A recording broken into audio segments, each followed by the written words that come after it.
지금 IT는 사실 이제 세계 최대 빈국 중에 하나고요. NGO 단체를 비롯해서 유엔이 지난 2010년도 지진 이후에 가장 많이 파견되어서 구호 활동 및 여러 가지 이렇게 돕는 활동들을 하고 있는 그런 국가죠. 그런데 이번에 이제 제가 한 4박 5일 동안 다녀왔는데 자연재해, 가난, 또 치안 불안, 여러 가지 어려움들이 있는데 그 중에서 이번에 제가 특이하게 목격했던 거는 치안 불안이에요. 그동안 제가 한 10년 동안 IT를 방문했던 것 중에 전혀 다른 풍경이었습니다.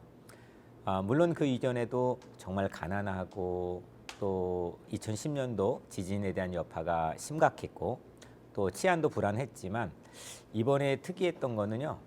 G9이라고 하는 갱들의 연합체가 거의 전국을 장악하고 있다고 해도 과언이 아니었던 모습이었습니다. 이 7월에 암살되었던 대통령이 그 암살되기 전에 G9이라는 전국 갱들의 이 조직과 실질적인 연정을 했습니다. 그래서 그들에게 날개를 달아준 거죠. 그래서 대통령이 암살된 이후에는 실제로는 거의 무정부 상태고요. 그래서 그 G9이라는 갱들의 연합체가 우선 갱들끼리 치열한 교전을 하면서 수많은 민간인들이 사상자를 발생시키고 있습니다.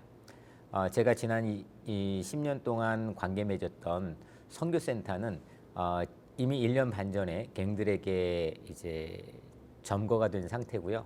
저희가 가난한 민초들에게 들려주기 위해 달아놨던 스피커가 기관총으로 바뀌어져서 그 밑에 있는 시장통에 수없는 사람들, 가난한 사람들이 총에 맞아 죽고 또 어려움에 빠져 있습니다. 그리고 그 선교센터 바로 옆에 그 경찰서는 이미 그 무기가 다 탈취되고 경찰들 전국적으로 유명무실화되어 있고요. 그리고 그 사거리에서는 아주 잔혹한 처형장이 그런 처형장의 장소로 사용되고 있습니다. 뭐 다 일일이 이렇게 너무 끔찍한 상황들을 말씀드리기 어려울 정도로 그런 치안 불안이 극심한 상태고요. 얼마 전에 있었던 홍수나 지진으로 인해서 물론 사람들이 많이 죽고 또 어려움에 빠져 있지만 이것 또한 그들에게는 매우 큰 두려움이고 어려움이지만 그게 도리어 큰 뉴스가 아니고 평범한 뉴스인 것처럼 느껴질 정도로 치안이 상당히 불안한 상태였습니다. 참 이렇게 보기 드물게 어려운 시련을 겪고 있는 IT라는 나라는 미국에서 네 번째로 가장 인접한 국가인데 우리가 많이 기도해주고 응원해줄 그런 필요성을 마음에 담고 이렇게 오게 되었습니다. 우선은 되게 가슴이 먹먹했고요. 눈물도 사치처럼 느껴지더라고요. 그들의 어떤 생존에 대한 절박함, 이런 것들을 바라보는 우리들의 삶의 모습이 상당히 좀 부끄럽기도 하고 사치스럽기도 한데, 여튼 그 갱들이 서로 교전하면서 발생시키는 그런 어려움들이 민간인들에게는 상당히 큰 두려움으로 작용하고 있고요. 또 한 가지 덧붙이고자 한다면 그 갱들 G9이라고 하는 이 갱들의 연합체가 전국을 장악하고 있는데 이게 주요 도로를 다 점거하고 있어요. 그래서 생필품과 가스가 공급되는 통로를 그 개폐 시스템을 갱들이 조절하고 있습니다. 그래서 뭐 지금 무정부 상태, 실질적 무정부 상태이지만 그래도 형식적으로 가지고 있는 정부 형태의 협상을 하면서 10만 불, 20만 불 이렇게 협상을 하면서 받아낸다고 합니다. 그래서 열어줬다가 닫았다가 그러니까 지금 물가 파동이나 가스 주유소들은요. 뭐 1박 2일, 2박 3일은 기본적으로 사람들이 줄 서 있고 장사진을 치고 있고요. 기본적으로 사람들이 생존하는 데 필요한 것들을 구하기는 정말 어려운 그런 실정입니다. 이게 건강한 정치인이 세워졌을 때 한 국가의 운명이 어떻게 달라지는지 그 부분의 어떤 대표적인 예가 IT가 아닐까 생각합니다. 외부로부터 지원과 도움은 정말 어느 나라보다도 많이 지금 있는데도 불구하고 밑 빠진 독에 물 붓기식으로 기층에 있는 가난한 민초들에게 전달되지 못한다고 하는 것은 정치인들의 부패 그리고 사리사욕을 위해서 자기들이 탐하는 그런 모습들, 특별히 G9이라는 갱들의 연합체를 도리어 정치적인 중요한 도구로 활용하고 키워준 게 바로 정치인들이었다고 하는 게 참 이거 어떻게 이럴 수 있을까 이제 그런 생각을 가져보았고요. 근데 반면에 제가 고아원들을 방문했습니다. 니콜라스 고아원과 어퍼룸이라는 다락방 고아원인데요. 이 고아들을 제가 10년 전부터 어린 아기 때부터 커나가는 모습을 봤거든요. 그렇게 참혹한 현실 안에서 이 아이들의 눈망울이요. 정말 천진난만이라는 말이 더 좋은 단어가 없을까? 어떻게 이런 눈망울이 있지? 거의 중독 수준입니다. 근데 여전히 밖에는 갱들이 땅땅땅땅 이렇게 계속 총소리가 들림에도 불구하고 그들이 저에게 와서 자기의 꿈을 얘기하고 또 우리가 공급해준 악기들, 뉴욕에서 모아서 전달해준 그 악기들을 가지고 연주를 하는데 너무 멋있게 연주를 제 앞에서 해주고 그들이 뛰어놀고 또 그들의 꿈을 얘기하는 모습 속에서 저는 신앙적으로도 그렇지만 길이 끝난 곳에서 반드시 길이 되는 사람들은 있기 마련이다. 이게 정치인들이 부패하고 자연재해가 인간의 탐욕으로 인해서 끊임없이 가난한 이들에게 대물림되는 그런 현실이지만 저는 오히려 더 큰 희망을 목격하고 왔습니다. 저는 이번에 사실 IT에 들어가는 것 자체를 상당히 망설였습니다. 물론 거기에 동역해왔던 선교사님이 계셨기 때문에 방문했지만 여러 가지 요인 중에 하나가 멕시코 국경 그 다리 밑에 장사진을 치고 있는 난민촌 한 10,000명 정도 되는 IT 난민촌이 제 마음에 가장 중요한 동인이었습니다. 성경에는 강도 만난 이웃이 있을 때 정말 종교적인 사람으로 상징되는 레위인이나 제사장은 봤는데 못 본 척하고 지나갔거든요. 근데 전혀 기대하지 않았던 적대시했던 사마리아 사람이 그 강도 만난 자에게 찾아가서 어루만져주고 싸매주고 치료해주고 또 주막까지 데려다주는 그런 모습을 보여주잖아요. 나는 성직자인데 정말 역사 앞에서 또 내가 믿고 있는 신앙 앞에서 부끄럽지 않는 그런 삶을 살고 있는가? 라고 하는 생각 때문에 사실 IT에 방문한 또 하나의 중요한 요인이었는데요. 그 국경에서 포진하고 정말 그 생존을 위해서 오랜 길을 달려왔던 그들을 이번에 이제 바이든 행정부가 받아들일 수 없다라고 이렇게 얘기를 했는데 저는 이민자복교회 네트워크를 섬기고 있는 한 사람으로서 우리 한인 동포 사회의 서류 미비자들뿐만 아니라 우리 한인들이 난민들이나 또 TPS나 자연재해를 통해서 지금 국경을 넘어온 사람들 이런 사람들에게 눈을 넓혀서 그들의 손을 잡아주고 그들을 위로해주고 그들을 포용해주고 환대해주는 그런 넓은 가슴이 우리 한인들에게 필요하다고 생각해요.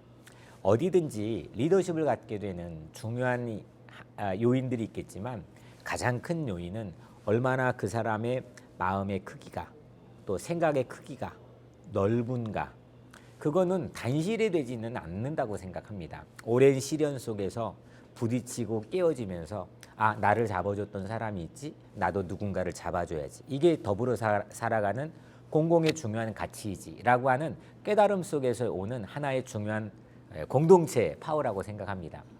우리 한인 동포 사회도 IT뿐만 아니라 정말 생존을 불사하고 국경을 넘어오는 그런 난민들에게 마음을 열어서 그들의 손을 잡아주고 또 그들을 응원해주는 그런 움직임이 필요하지 않을까 싶고요. 제가 IT에 갔는데 한 가지 에피소드가 있었는데요. 처음에는 그 저에게 미국인이지 하고 상당히 불쾌감을 표하는 거예요. 그 이유가 그 TV에 방영됐잖아요. IT에 있는 난민들을 말 타고 막 그 다리 밑에서 막 내쫓는 장면, 그거를 본 거예요. 그게 IT의 어떤 기본적인 정서라고 생각해요. 기대했는데, 손 잡아줄 거라고 생각했는데, 나는 거기에 없었지만 그래도 붙들어 줄 거라고 생각했는데 막 채찍질을 하고 말로 내쫓고, 그래서 저는 미국에 살고 있긴 하지만 한국인입니다라고 이제 얘기해서 그들의 시선이 달라지긴 했지만, 바로 그런 부분이 우리에겐 중요한 배움이지 않을까, 그런 생각을 가져봅니다. 이제 이번에 열리는 국제평화회의는 국경선 평화학교라고 분단 이후에 DMZ 안에 처음 설립된 학교인데요. 그 학교와 평화의 씨앗들이라고 하는 단체 주최로 열리게 되고요. 통일부의 후원을 통해서 마련된 행사입니다. 분단 상태가 오랜 기간 동안 교착에 놓이게 되면서 사람들은 체념과 또 포기, 절망, 이게 늘 반복되다 보니까 패배주의가 일상처럼 돼 있는 게 우리나라의 분단 현실인 것 같습니다. 하지만 밤이 가장 깊을수록 새벽이 가까워 온다는 말이 저는 진리라고 생각합니다. 가장 뭔가의 난관의 상태, 정말 길이 보이지 않는 그런 상태에서 길을 찾는 사람이 밤하늘의 샛별의 역할을 할 수 있다고 생각을 합니다. 그래서 저는 이번에 가서 우리 미주 한인동포사회에서 이 한반도 평화를 위해서 무엇을 기여할 수 있고 또 무엇을 해왔고 어떤 거를 기대하고 있는지에 대해서 주로 이야기할 예정이고요. 그거에 대한 하나의 모티베이션은 일본 제국주의 하에 식민지 생활을 했던 우리 한국 고국의 현실에서 저 명동촌, 북간도의 명동촌에서 총 연습하고 또 같이 모여서 회합하고 그러면서 독립운동을 꿈꿨던 교회와 학교가 있었는데 명동학교와 명동교회입니다. 거기에 윤동주, 문익환, 송몽규, 수없는 기라성 같은 그런 독립운동가들이 그 안에서 자라나게 되었는데요. 저는 제가 목회하는 가장 중요한 이유도 바로 거기에 있습니다. 정말 교회가 물론 신앙적인 공동체이기도 하지만 우리의 뿌리인 고국에 가장 절실한 풀리지 못한 그런 분단의 문제를 이 후방과 같지만은 가장 최전선 또 중요한 역할을 할 수 있는 미주 한인 동포사회에서 마치 독립운동을 하는 심정을 가지고 정말 동력을 불어넣고 또 영감을 불어넣고 함께 활동하는 그런 중요한 역할을 하고 있고 또 할 수 있고 또 하리라고 또 같이 공유하는 그런 자리가 되리라고 생각합니다. 서로 증오한다는 거는 또 반목하고 대립한다는 거는 우리를 계속 불행의 터널에 머물게 하는 것 같아요. 우리가 아무리 열심히 살고 많은 걸 성취하고 성공했다고 하더라도 그 요인 하나가 우리 모두를 또 공동체를 각각의 개인을 불행하게 만드는 것 같아요. 그런 의미에서 저는 어떤 신앙 고백적인 차원에서 평화를 위해서 살아보려고 애쓰고 있고요. 민족이라는 그 단어 자체가 제 가슴에 중요한 십자가로 새겨져 있는 것 같아요. 저는 우리 한인 동포사회에서 우리 한인들이 피스메이커라고 하는 그런 자기 정체성을 우리가 확립하고 또 우리 자녀들 세대에게 보여주고 또 중요한 유산으로 물려줬으면 좋겠어요. 하나의 아무리 중요한 가치와 이념과 목표를 가지고 있다고 해도 그런 기관들이 아비규환으로 서로 다투고 또 자리 다툼을 하고 서로 시기하고 질시하는 그런 모습들을 우리가 많이 보잖아요. 좋은 가치를 가지고 달려나가는데 또 가정을 세웠는데 하지만 그 성경이 이런 말씀이 있죠. 평화를 위해 애쓴 자는 복이 있다. 그들이 하나님의 아들, 딸들이다. 마태복음 5장 9절에 있는 말씀인데 하나님의 자녀라는 것은 결국 평화를 위해 일하는 사람이라는 새로운 자기 정체성을 예수 그리스도가 우리에게 준 거거든요. 그렇다면 우리 한인 동포 사회도 그 말에 귀 기울여 볼 필요가 있다는 거죠. 우리가 고국의 아이덴티티를 가지고 있는 미주 사회에 살아가는 이민자로서 어떤 정말 특이한 또 독보적인 세계에서 그런 정체성을 우리가 준비하고 발휘할 수 있을 건가? 우리는 지금 분단돼 있고 증오돼 있는 세계 마지막 남은 유일한 분단 국가란 말이에요. 거기에서 우리가 발현할 수 있는 것은 저는 피스메이커라고 생각합니다. 평화를 위해 애쓰는 사람들. 동포 사회에서도 우리 각각의 삶의 자리에서도 또 인종 간의 그런 어려움 가운데서도 한인들, 코리안들 하면은 야, 피스메이커다. 이렇게 우리가 들을 수 있고 또 자녀들에게 보여줄 수 있는 그런 아이덴티티가 제 삶의 어떤 제 목회의 가장 첫 번째 기도 제목이고요. 또 제가 살아가는 가장 중요한 이유이기도 하고 오늘 여러분들에게 함께 나누고 싶은 그런 소중한 가치이기도 합니다. 코로나가 전 세계를 뒤집고 있지만요. 그래서 오히려 이제 풀어지다 보니까 미주 사회에서도 얼마 전에 뉴욕의 총기 사고가 하루에 4건씩이나 발생하고 사람의 분노가 조절이 되지 않는 그런 사회가 마치 예견된 것처럼 지금 우리 눈앞에 와 있는데요. 두려워하지 맙시다. 그리고 담대하고 또 강하게 우리 살아갔으면 좋겠습니다. 저는 이제 한국에 국제평화회의에 참석하기 위해 잘 다녀오겠습니다. 우리 모든 동포사회 한 사람 한 사람 구성원들이 정말 새로운 어떤 자기 정체성을 가지고 또 가치 있는 그런 새로운 삶에 대한 목표를 가지고 희망차게 그렇게 건강하게 살아가기를 간절히 기도하겠습니다.